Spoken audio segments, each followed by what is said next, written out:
दोस्तों आज हम आपको ये बताएंगे कि आप अपनी जन्म कुंडली से कैसे देख सकते हैं कि आपके समाज में रहने वाले जितने लोग हैं या जिनके साथ आप पूरा दिन रहते हैं, अपना क्रियाकलाप करते हैं, उनमें से कौन ऐसे लोग हैं जो आपको धोखा दे सकते हैं। और वो धोखा किसी भी प्रकार का हो सकता है, चाहे वो सामाजिक प्रतिष्ठा का धोखा हो, व्यापार का धोखा हो, पैसे का धोखा हो, प्रेम प्रसंग का धोखा हो, या आपकी प्रतिष्ठा को धूमिल करने का धोखा हो। वैसे तो दोस्तों इस पृथ्वी पे कोई ऐसा इंसान नहीं जो कभी ना कभी किसी के द्वारा ठगा ना गया हो, लेकिन एक कहावत है ना कि prevention is the better than cure. अगर मुझे पहले से इस बात का थोड़ा भी एहसास हो कि मुझे इन लोगों से कभी भविष्य में धोखा मिल सकता है, तो थोड़ी सावधानी तो हम बरत ही लेंगे। इस दुर्योग को आपको मैं आज जन्म कुंडली के माध्यम से बहुत ही आसानी से समझाने की कोशिश करूंगा। देखिए, ब्रह्मांड में जितने भी ग्रह हैं ना, उन ग्रहों में धोखा दिलवाने का जो काम करते हैं वो राहु देव करते हैं। राहु देव को धोखा दिलवाने में महारत हासिल है। यानी जब कभी भी धोखा, छल, कपट इन चीजों की बात आती है तो सबसे पहले जन्म कुंडली में राहु देव को देखा जाता है कि जो कुछ भी मैं इस वीडियो में आपको बता रहा हूं वो पूरी तरह से विश्वसनीय है। आप उस पर विश्वास करिए। मैं पूरी रिसर्च करने के बाद ही कोई बात आप लोगों के पास लेकर के आता हूं। तो चलिए मैं जल्दी से आपको बताता हूं कि जन्म कुंडली में ऐसे कब दुर्योग बनते हैं जब कोई इंसान अपनों से ही ठगा जाता है। निश्चित है धोखा हमें तो अपने ही लोग देते हैं, लेकिन वो अपने कौन होंगे, वो हमें जन्म कुंडली से कैसे पता लगेगा, ये मैं आज आपको बताने वाला हूं। तो चलिए आप अपनी जन्म कुंडली निकालिए, मैं आपको बताने जा रहा हूं। जैसा मैंने बताया कि राहु देव को धोखा दिलवाने में महारत हासिल है। यानी राहु देव जिस किसी भी प्लैनेट के साथ बैठेंगे उस ग्रह के जितने भी कारकत्व वाले सगे संबंधी होंगे वो आपको कहीं ना कहीं धोखा देने का काम कर सकते हैं। मैं इसको आसान भाषा में आपको समझाने की कोशिश करता हूं। वीडियो थोड़ी लंबी हो सकती है, लेकिन आप धैर्य रखिए, वीडियो को पूरा देखिए, आपको पूरी तरह से बात समझ में आ जाएगी।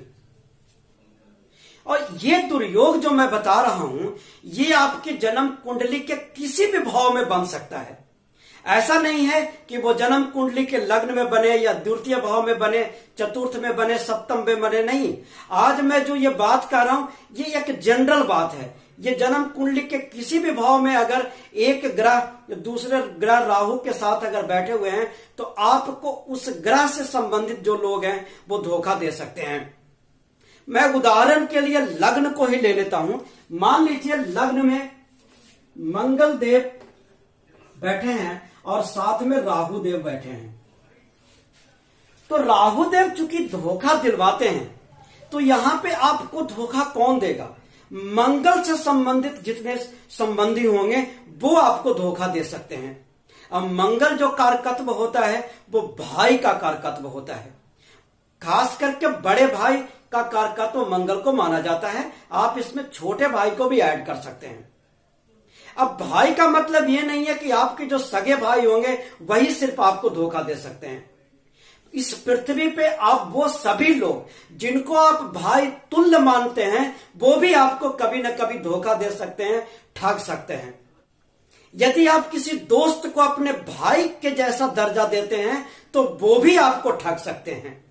तो आपको ये बात विशेष रूप से ध्यान रखनी चाहिए कि यदि आपके जन्म कुंडली में मंगल के साथ राहु बैठे हुए हैं तो आप आंख बंद करके अपने भाई या भाई तुल मित्र या भाई तुल जो भी संबंधी आप समझते हैं उन पे भरोसा ना करिए। वो कभी ना कभी आपको धोखा दे सकते हैं, आपको चीट कर सकते हैं। इसी प्रकार से यदि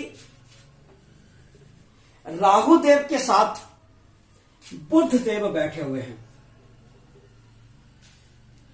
तो बुध देव जो होते हैं वो हमारे दोस्तों के कारक होते हैं, हमारे मित्रों के कारक होते हैं। तो मित्र में बहुत बड़ी परिभाषा तो नहीं हो सकती।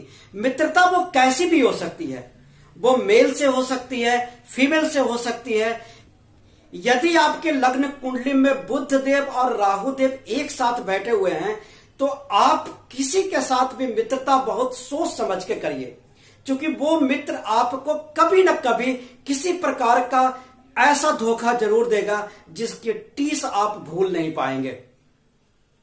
यदि आपके जन्म कुंडली में सूर्य देव राहु देव के साथ बैठे हुए हैं तो सूर्य देव पिता के कारक होते हैं, सूर्य देव सरकार के भी कारक होते हैं।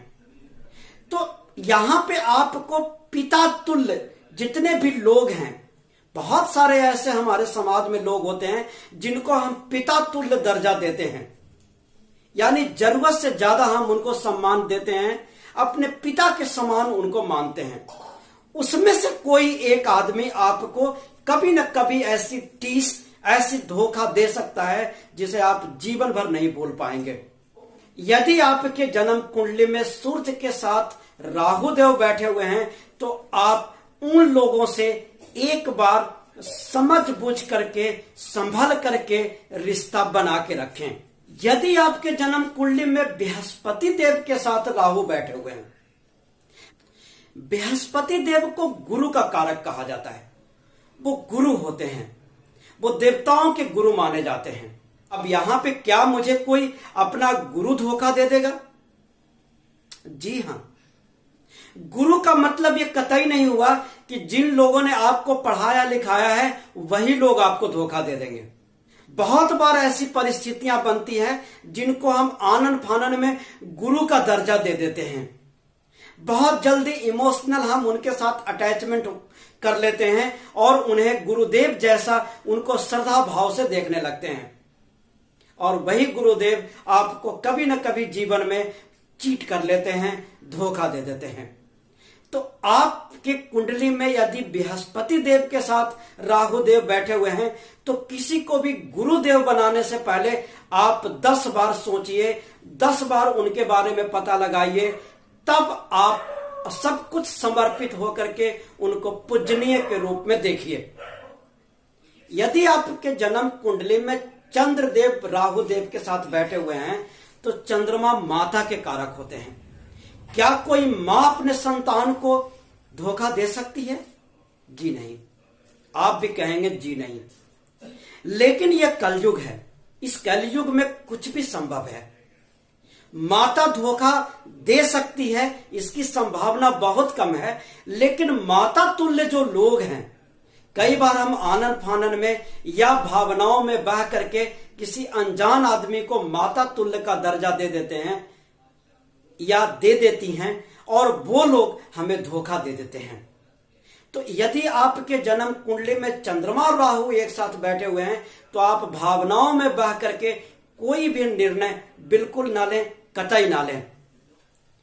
यदि आपके जन्म कुंडली में शुक्र देव राहु देव के साथ बैठे हुए हैं तो शुक्र जो है वो स्त्रियों के कारक हैं, वो स्त्री जाति को रिप्रेजेंट करते हैं।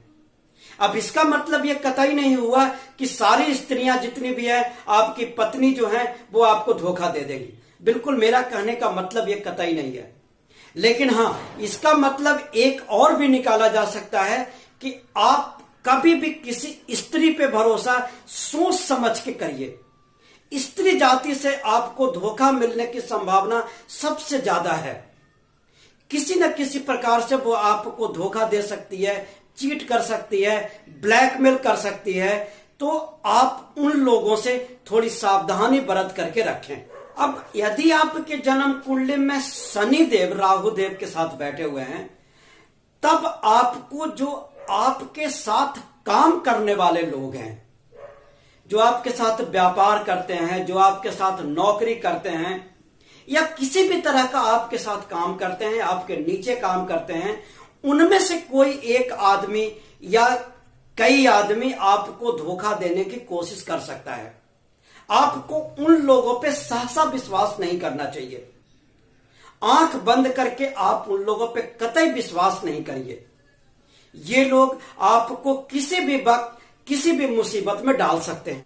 दोस्तों, यदि आपको यह वीडियो अच्छा लगा होगा तो कमेंट करना बिल्कुल ना भूलें, अपने दोस्तों में शेयर जरूर करिए और लाइक अधिक से अधिक करिए।